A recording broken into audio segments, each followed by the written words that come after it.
Hayes County is filled with vistas and valleys. What goes up must come down. Join me, Irene, Master Naturalist, in getting to the bottom of the hill country.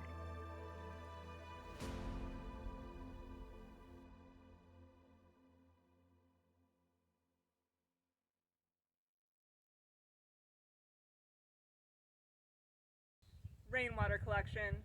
What is it and why do we care? I sat down with two rainwater collectors to find out more. Does rain fall to us, or do we fall to the rain? The rain falls to us. So did you have a late night last night? Yeah. Out collecting rainwater? It was raining last night, right? That was a thunderstorm, but I was just in bed. How did you get the rainwater?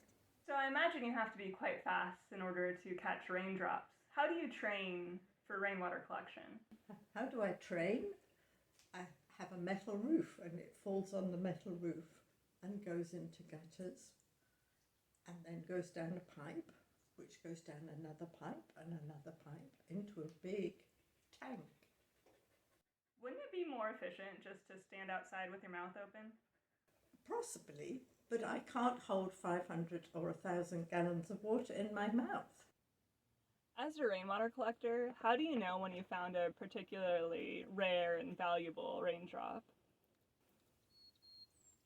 I think earlier you were telling me we're in a drought right now. Yeah, it's been some severe drought conditions for the previous 5 years.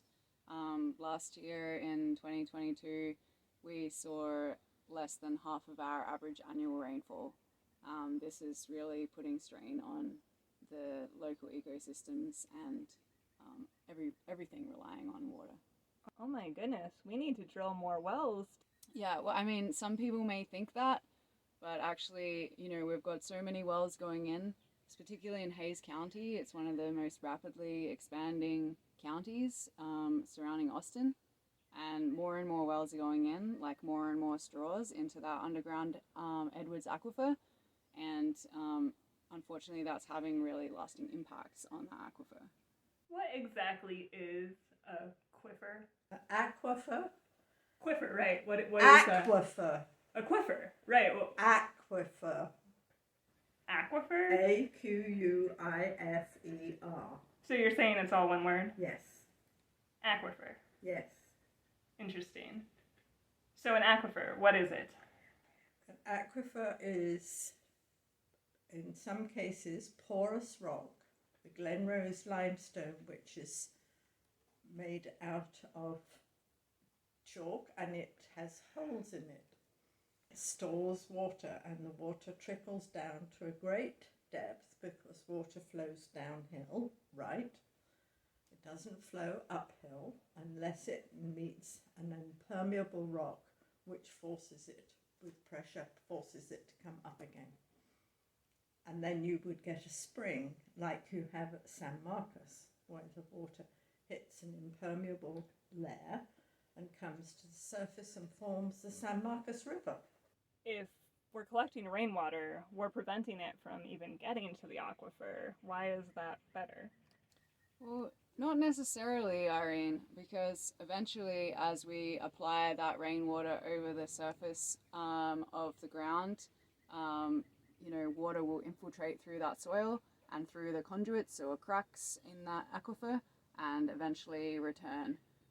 It just might get there a little bit more slowly. And so the goal for water recharging into the aquifer is for it to have a good water quality, and we want to have a good water quantity, right? We want that aquifer that's feeding Barton Springs and Spring Lake to be clean and plentiful. Sarah and Karlee tell me that the value in rainwater collection lies in the delay. When it rains in Hayes County, it rains hard. The land can't absorb the water fast enough, so most of it ends up rushing straight into our rivers. The water these two save is released slowly, over time, onto plants or out through septic systems in small enough doses that the land has a chance to absorb it. I'm left with one burning question. But what's in it for me? For you, you could follow my good example and put in a rainwater collection system. Rainwater is slightly more acid. It's certainly a lot less alkaline than the local water we have. And the local water lays down deposits of calcium in your pipes. And my pipes are all nice and clean from the beautiful, slightly acidic rainwater. Once you've installed it, you don't have to pay for the city water. There are lots of advantages to rainwater. So here we are at the rainwater collection tank. No. This is my swimming pool. So you're saying that the rainwater also fills your pool? Yes. Did you know that wind noise can render a video's audio unusable? We didn't either until we started editing. Thankfully, Sarah explained earlier. For every 1,000 square feet of roof space and 1 inch of rain, you get approximately 500 gallons of water. I have a 30,000 gallon tank, which has never been less than half full. But I'm very frugal with my water. I collect the cold water when I'm waiting to have a shower. I collect it in a bucket and I use that to water the yard. So I'm very careful with water.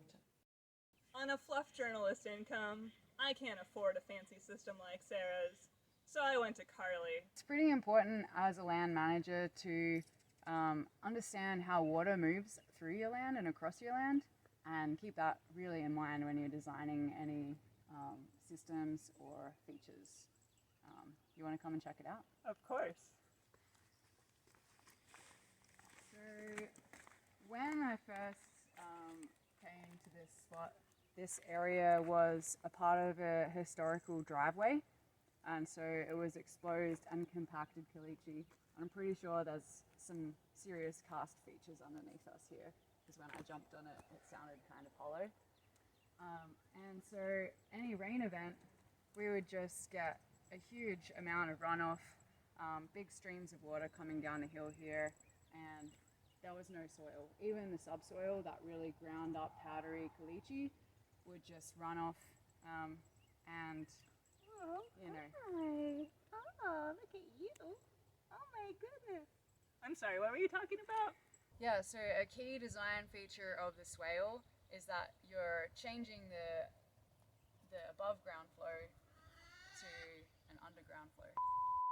Yeah, so swales are a great way to change the flow of water, particularly on a slope, and redirect it from surface flow to flow underground. They can really reduce the speed of runoff and get that water directed to where you want it.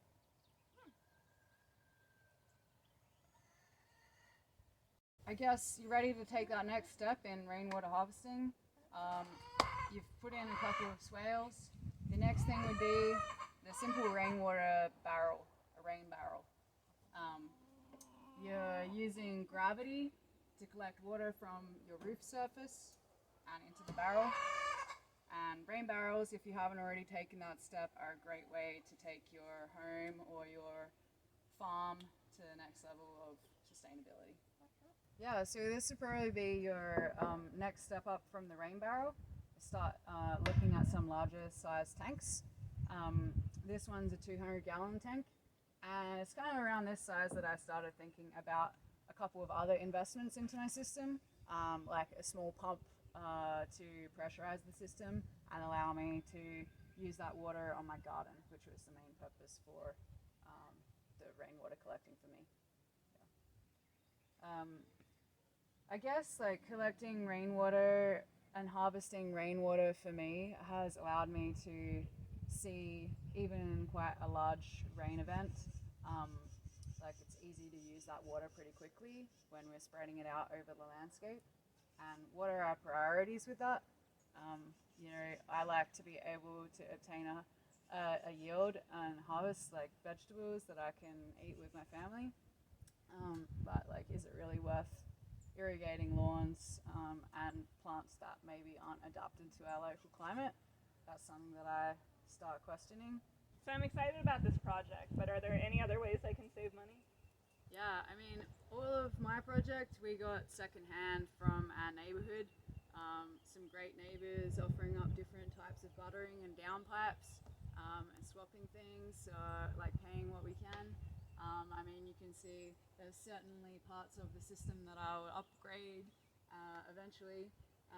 Some of the connectors, they're 3D printed from recycled and recyclable plastic. But depending how crafty you want to get, if you've got some time on your hands to put in a little application, depending on who your water provider is, there may be rebates and incentives offered. All right, so for the last shot, I need to take a sip of this water and then we can wrap it up. Well, I wouldn't recommend doing that, Irene. In the US, there's certain permitting process for using rainwater as drinking water, and that's just so that they make sure you'll have your proper purification and filtration system in place to make sure that the water that you're consuming is healthy and going to keep you in good tip-top shape. All right, back to Sarah's. All right, so the water has been pumped up here and into your house. Yes. So, do birds ever poop on your roof? Oh, absolutely. And you're drinking that water. Well, it gets pretty dilute going down to the big tank, and then there's 30,000 gallons for every poop to dilute it. It's not very strong, but then it comes back and goes through a sediment filter and a charcoal filter, which is five microns. It's very, very fine, and then it's sterilized by the ultraviolet light. So the water is perfectly clean and pure, which is why the county demands a permit. As we conclude this episode of Getting to the Bottom of the Hill Country, really let that reservoir of information sink in. Well,